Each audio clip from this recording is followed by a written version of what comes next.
warahmatullahi wabarakatuh. Apa kabar? Kembali berjumpa dengan saya, Hersbeno Arif dari Forum News Network.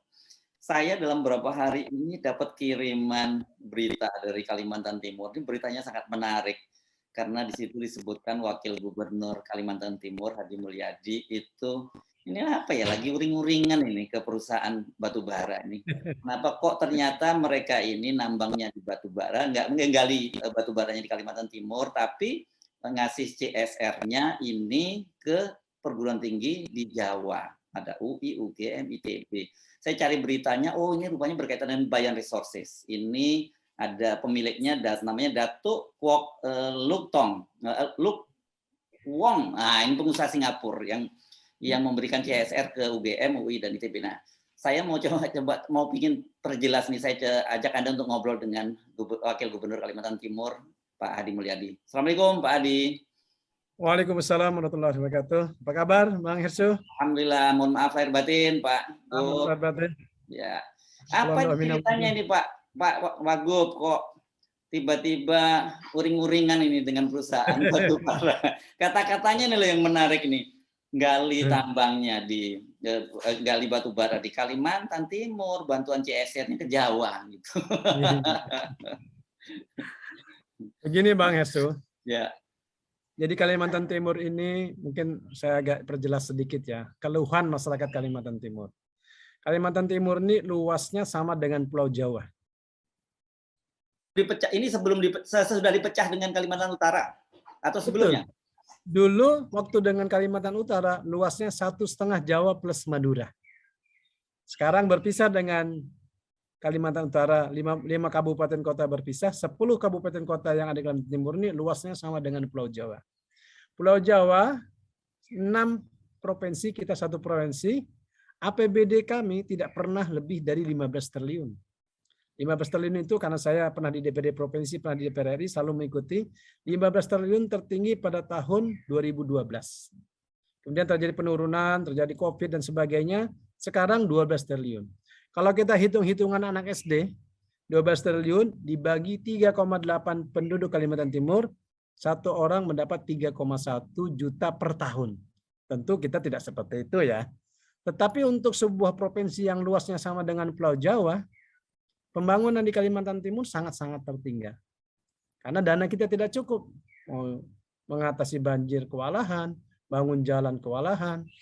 Tetapi sumber daya alam kita luar biasa. Batu bara di sini ada, migas ada di sini, kayu juga ada di sini, emas juga pernah ada di Kalimantan Timur, sawit juga terbesar.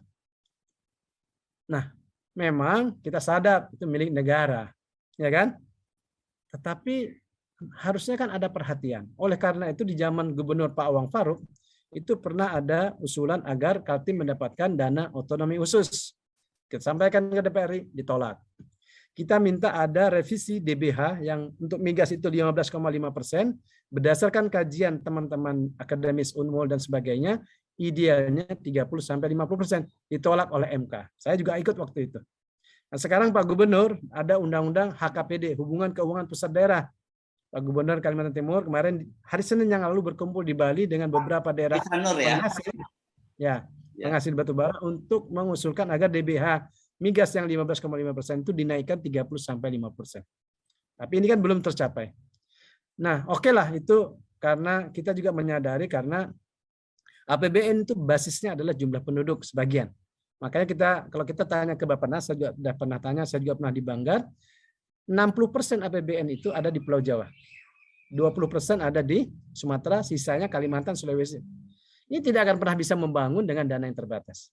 Oleh karena itu, ketika Bapak Presiden menginginkan ibu kota pindah ke negara, bagi masyarakat Kalimantan Timur itu sebuah kehormatan, sebuah kebanggaan dan peluang untuk membangun dan kesejahteraan di Kalimantan Timur. Walaupun kita tahu dananya terbatas, tetapi setidaknya ide ini mungkin dalam 10, 20, 30 tahun akan membuahkan hasilnya. Di satu sisi kita juga melihat, saya mau sampaikan catatan Pak Hersu, tahun 2021, dari ketika masyarakat Indonesia mengalami pandemi COVID 2020 dan 2021, ekspor kita mengalami kemandekan, ekspor terbanyak kedua dari 34 provinsi itu dari Kalimantan Timur. Pertama Jawa Barat, kedua Kalimantan Timur. Artinya apa? Di tengah pandemi, masyarakat Kalimantan Timur ekspor batu baranya, ekspor sawitnya, termasuk ekspor UMKM-nya menempati kedudukan kedua. Itu semua kan dananya banyak ke pusat. Kita juga tidak terlalu apa namanya ini, ya ini hitung-hitungannya. Nah, kita tergelitik ketika 2019, 2021 salah satu perusahaan yang cukup besar lah di Kalimantan Timur. Bang Hersu perlu tahu, di Kalimantan Timur tuh ada 30 PKP 2B. Tambang untuk ukuran apa namanya nih, yang dapat izin dari pusat. Ukurannya sekian. Ya. Berapa tadi Seperti jumlahnya? KPC. 30. 30, oke. Itu yang masuk di dalam itu KPC, Broko, Hideko, Kitadin, kemudian Bayan Group, Singlurus dan sebagainya. Itu semua itu dalam jumlah yang besar dan perizinannya dari pusat dan sebagainya kira-kira. Itu terbesar di apa namanya nih, di seluruh Indonesia. Ada 30 maksudnya. Nanti ada lagi IUP yang ukurannya kecil-kecil. Perusahaan-perusahaan kecil yang jumlahnya ratusan.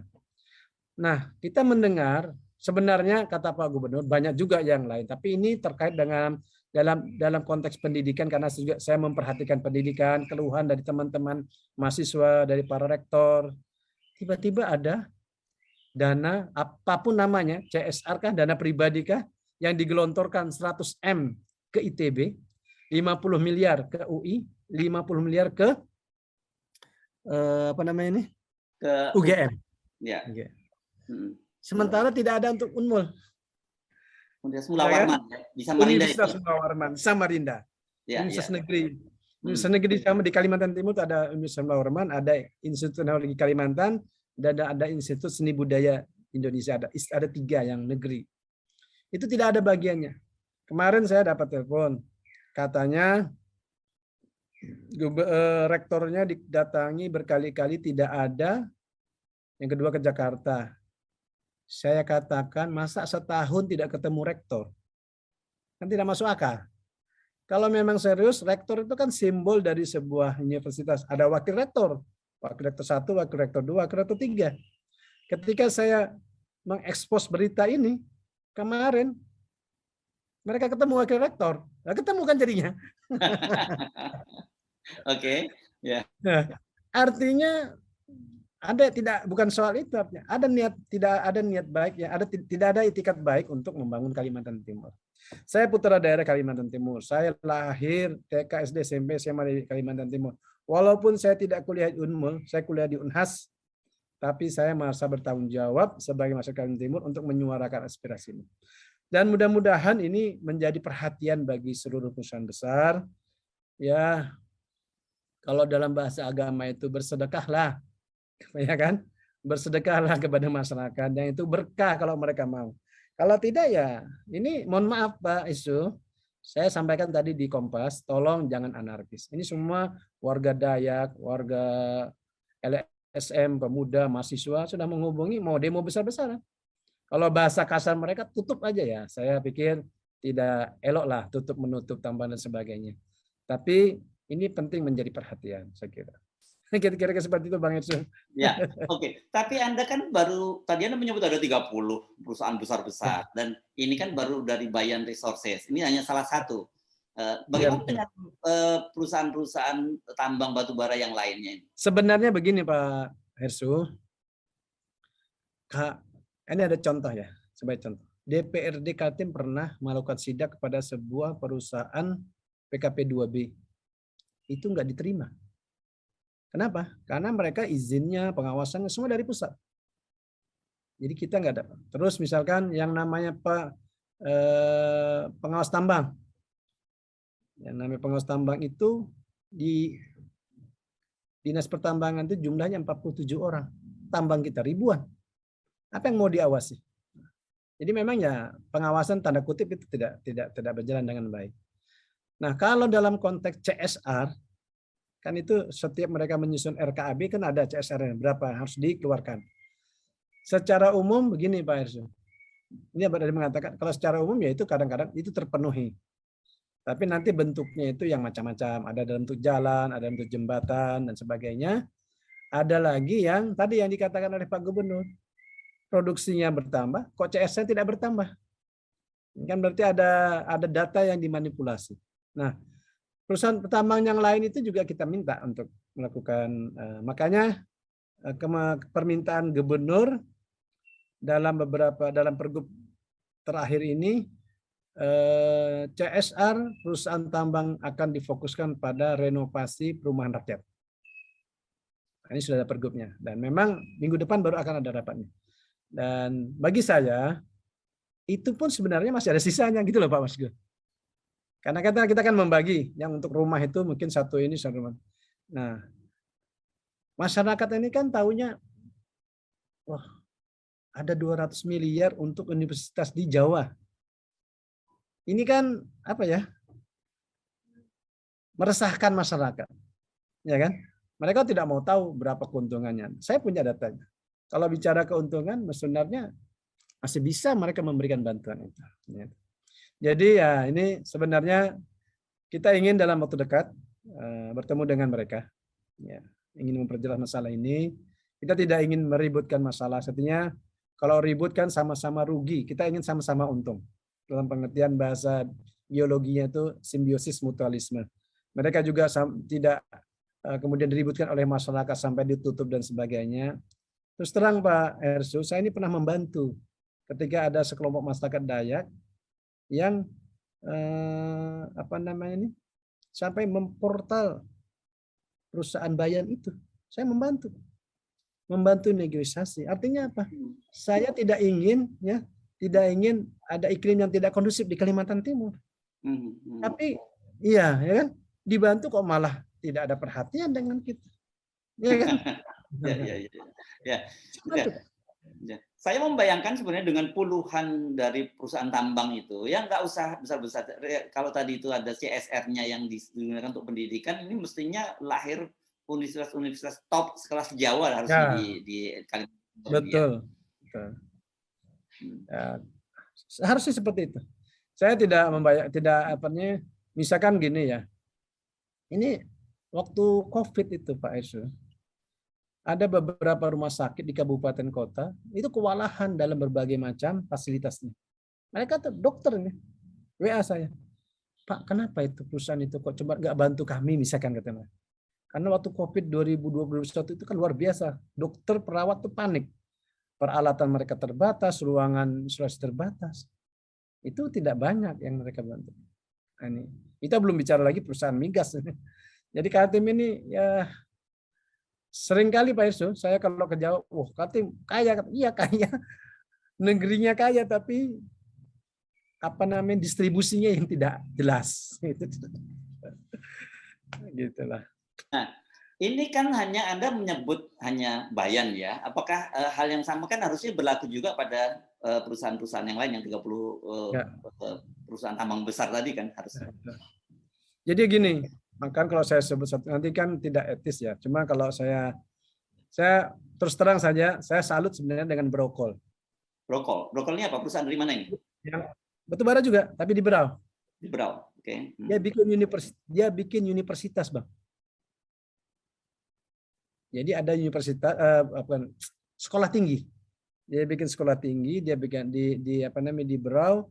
Dia bikin pabrik pengolahan kakao yang melibatkan masyarakat di sekitarnya. Nah, itu luar biasa.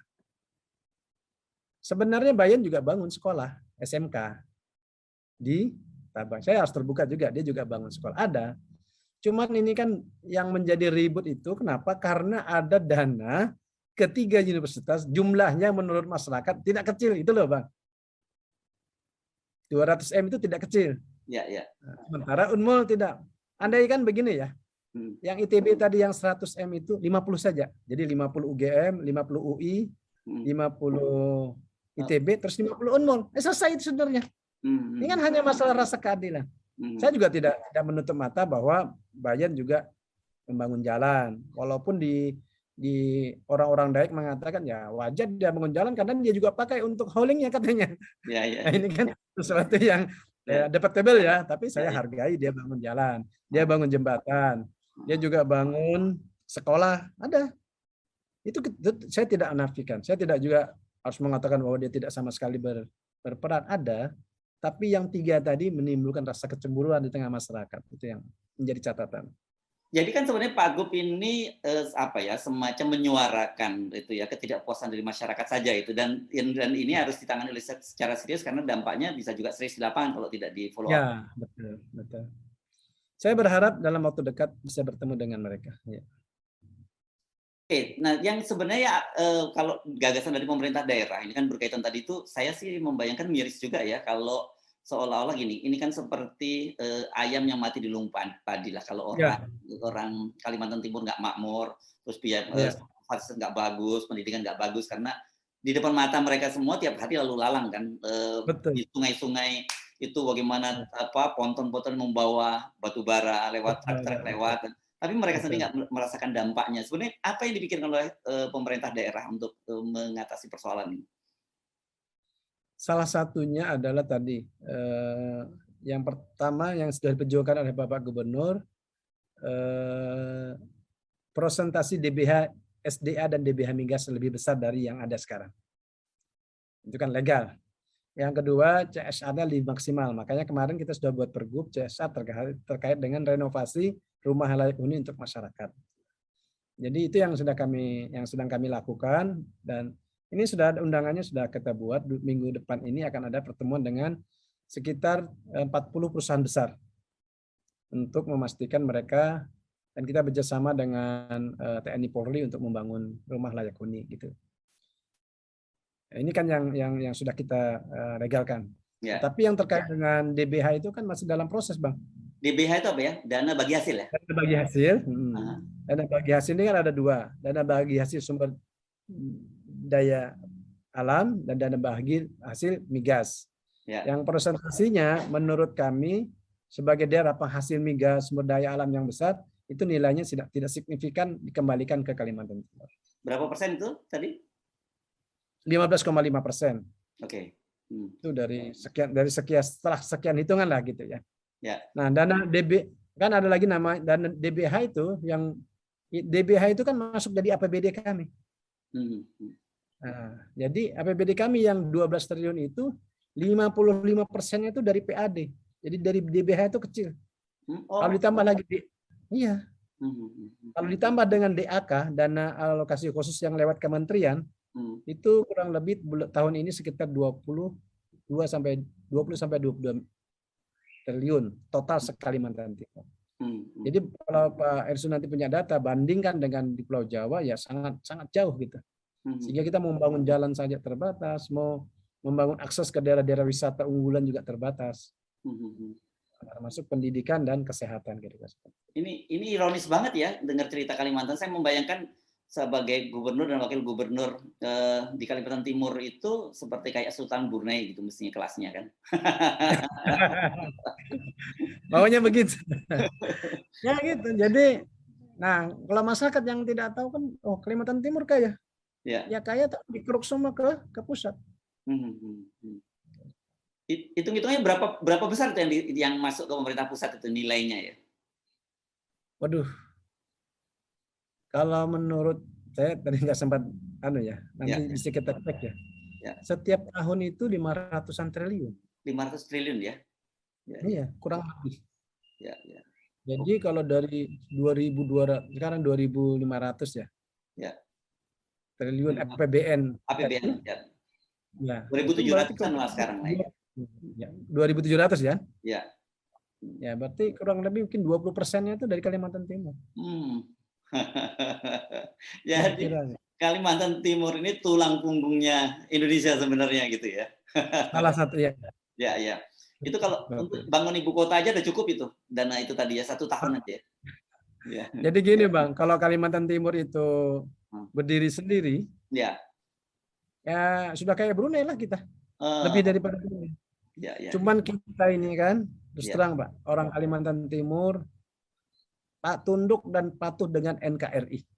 Ya. Artinya kita tidak ingin negara ini berpecah belah.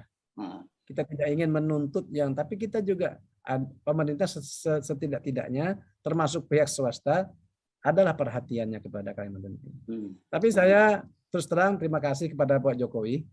Ide ibu kota negara itu bagi Kalimantan Timur angin segar. Ya. Walaupun dananya belum jelas. Oke, ya Bang, kita jangan masuk ke wilayah itu dulu. Kita fokus pada soal Kalimantan Timur dulu ini. Tapi saya kira berat ya buat Anda gitu meyakinkan masyarakat gitu ya, karena kan saya kira masyarakat nggak paham soal-soal begini-begini. Mereka tahu bahwa hasil dari sumber daya alam di Kalimantan Timur itu luar biasa. Anda kan baru bicara itu dari batu bara, dari minyak, belum bicara soal sawit dan sebagainya juga sangat besar kan di sini. Betul. Ya. Makanya tadi kesulitan saya kadang-kadang, kesulitan saya kadang-kadang mereka tidak tahu bahwa dana kami ini terbatas. Ya. Jadi orang bagaimana Pak jalan kita, bagaimana ya? Dengan berbagai macam cara saya terus menjelaskan bahwa dana ini terbatas dan sebagainya. Oke. Oke, tapi saya kira dengan rame-rame ini, dengan munculnya gugatan atau media juga menyebutnya, ada yang bilang Pak Wagub Kalimantan Timur ngamuk karena ada itu berlebihan itu. Berlebihan ya. Biasa aja kali. Biasa aja kali. Ya, tapi ini kan begini. Ya, ini ada gugatan lah, katakanlah yang menggugat ya gitu ya. Bagi saya begini Bang Isu, saya sudah berniat untuk mengabdi kepada masyarakat. Ya. Sehingga saya tidak peduli populer atau tidak populer. Ada yang marah dan tidak marah. Makanya saya juga, tanda kutip, saya tidak ngamuk. Saya siap bertemu dengan mereka. Saya siap untuk mencari jalan keluar setiap masalah ini. Tentu rasa keadilan ini harus diwujudkan. Ya. Kalau mereka kemudian datang ketemu kemudian mengatakan, kalau begitu kita tahun 2022, ini sebenarnya ada kesempatan yang baik kalau mereka mau serius. Kan yang diberikan kepada ITB dan UI itu kan 2019 dan 2021. 2022 kan belum. Ya. Ada kesempatan untuk istilahnya itu membuat calling down masyarakat di Kalimantan Timur. Dan ini para rektor udah bilang sama saya, kami udah siap proposalnya semua. Ya. Saya kira Anda terlalu baik hati kalau Anda menyebut bagi rata lah. Logika publik harusnya tetap saja perguruan tinggi di Kalimantan Timur menurut saya justru harus dapat porsi yang lebih besar. Karena pertimbangan satu memang daerah menjadi sumber daya alamnya, kedua kan kebutuhan untuk berbagai fasilitas itu pasti jauh lebih besar di Kalimantan Timur. Kenapa saya katakan begitu? Karena mereka juga sudah membantu di sisi lain gitu, Pak.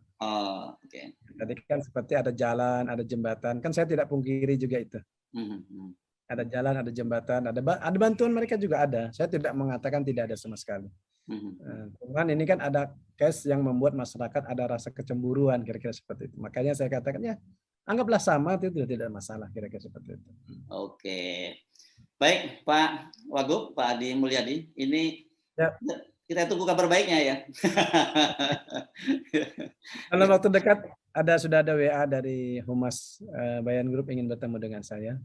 Saya masih cooling down dulu supaya nanti pertemuannya benar-benar baik lah kira-kira.